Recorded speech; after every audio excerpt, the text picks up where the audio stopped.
Éternel mon Dieu, je veux te bénir, je veux te rendre grâce pour ce que tu me permets de retrouver mes frères et sœurs ce soir.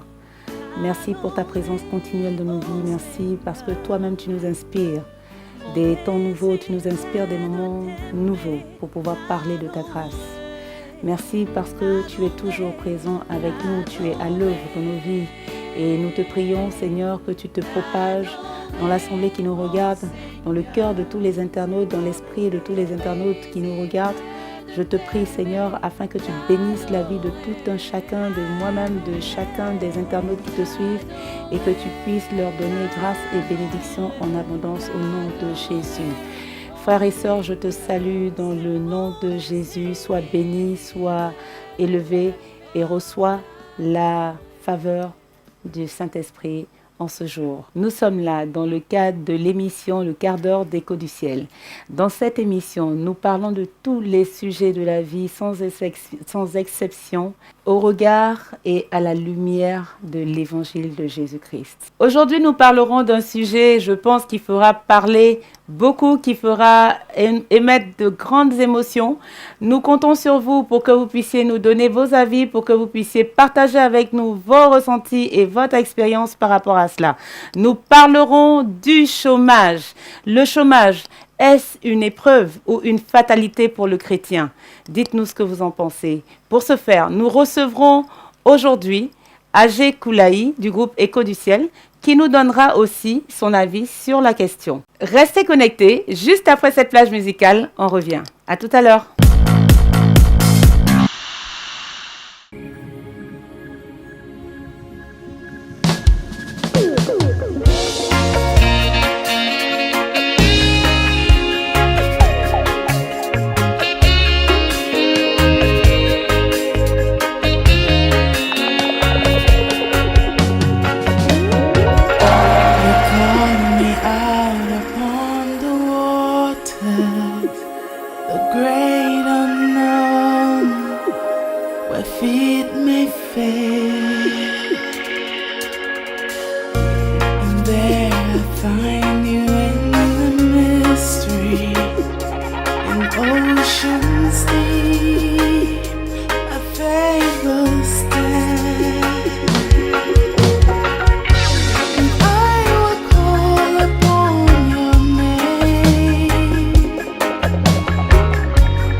Sur le plateau, le quart d'heure d'Écho du ciel. Nous recevons, comme je vous l'annonçais tout à l'heure, Agé. Bonjour Agé. Bonjour. Ça va?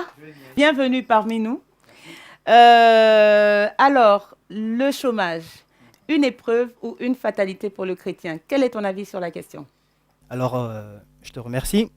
Il faut commencer par définir le chômage. Pour moi, c'est l'état d'inactivité d'une personne qui est désireuse d'un emploi.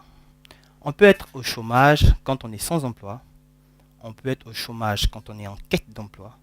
On peut être au chômage quand on est dans une situation où immédiatement, on est prêt, au cas où on aurait besoin de nous pour travailler. On est prêt donc pour postuler. Alors, le chômage, est-ce une fatalité ou une preuve? Une fatalité, pour moi, je dirais non. Une preuve peut-être. Mais je veux déjà m'appuyer sur un passage de la Bible, dans Ecclésiaste 9, le verset 10, où il est dit « Tout ce que ta main trouve à faire, fais-le ». Alors, pour une personne qui est donc dans une situation de chômage, ma question que je voudrais bien poser, c'est quel travail tu veux faire? Ou bien, qu'est-ce que ta main n'a pas réussi à faire, mais à toucher, pour que tu sois encore dans cette période? Je me dis que en tant qu'enfant de Dieu, on ne devrait pas être, si on s'appuie donc sur ce que ce texte dit, se retrouver déjà dans cette situation, parce que Dieu met chaque jour qu'il fait des situations de travail, parce qu'il nous dit nous-mêmes, ce qu'il nous donne là, ce que notre main va faire, nous pouvons déjà le faire. Excellent. Donc pour quelqu'un qui veut postuler par exemple pour le poste d'ambassadeur, mais pour le moment qui peut être assistant quelque part, tu peux déjà commencer par faire ça. Ah, mais ça, c'est une réalité dont tu es en train de parler, mais qui n'est pas forcément évidente. Parce que c'est vrai que le jeune homme, il est allé à l'école peut-être pour être ambassadeur, mais il n'a même pas l'opportunité d'être assistant quelque part. Il ne trouve pas de travail. Donc, comment est-ce qu'on fait par rapport à ça? Ce que je retiens de ce passage, dans la Bible, là, je crois plutôt que Dieu veut nous dire qu'il y a des étapes. Moi, personnellement, je suis passé par cette situation. J'ai toujours aspiré être dans le corps des juristes, à occuper un grand poste de responsabilité. Mais jusque-là, Dieu n'a pas encore permis ça. Est-ce que ça voudrait pouvoir dire que je dois laisser ça, ou bien je dois que me focaliser sur ça, sur par exemple le fait de devenir un énarque, alors que là, j'ai la possibilité de travailler et de faire face à mes charges? Ce que le Seigneur veut nous dire, c'est qu'il faut déjà commencer par le plus petit niveau. Et ensuite, les portes s'ouvriront. Lui-même, Dieu se chargera donc de te faire amener là où ton cœur désire. C'est long, tu sais de quoi tu parles. Ouais, tu sais de quoi tu parles, effectivement. Donc, ce que tu es en train de nous dire aujourd'hui, c'est que on ne va pas utiliser en fait le chômage comme étant une fatalité. On peut se dire qu'on a toujours l'opportunité de faire des choses que Dieu nous demande, nous appelle à faire. Pour commencer, avant d'arriver en fait à l'aboutissement de notre destinée, on va dire. Excellent. AG, merci d'avoir répondu à notre invitation. Qu'est-ce que tu pourrais dire à tous ces jeunes chômeurs qui nous regardent et même à ceux qui ont dépassé le cas du chômage, qu'est-ce que tu pourrais leur dire? Alors, je voudrais dire qu'il ne faudrait pas désespérer.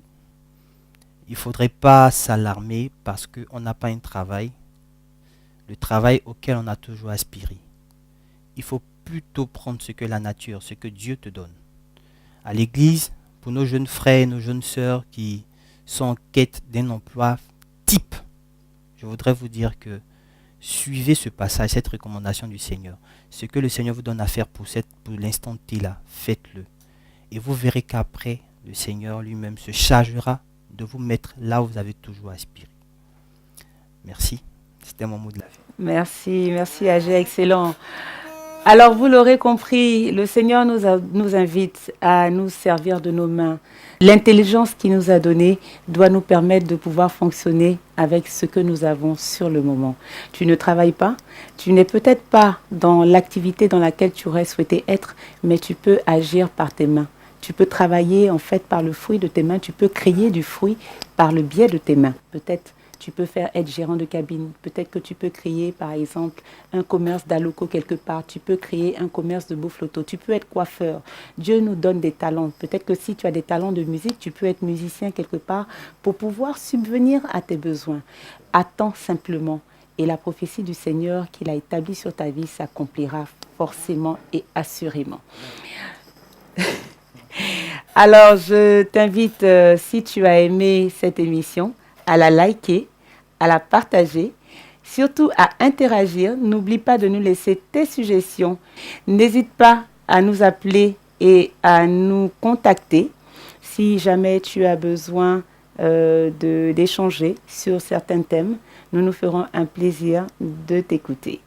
Sur ce, nous vous donnons rendez-vous mercredi prochain à 19 h, même heure, même fidélité.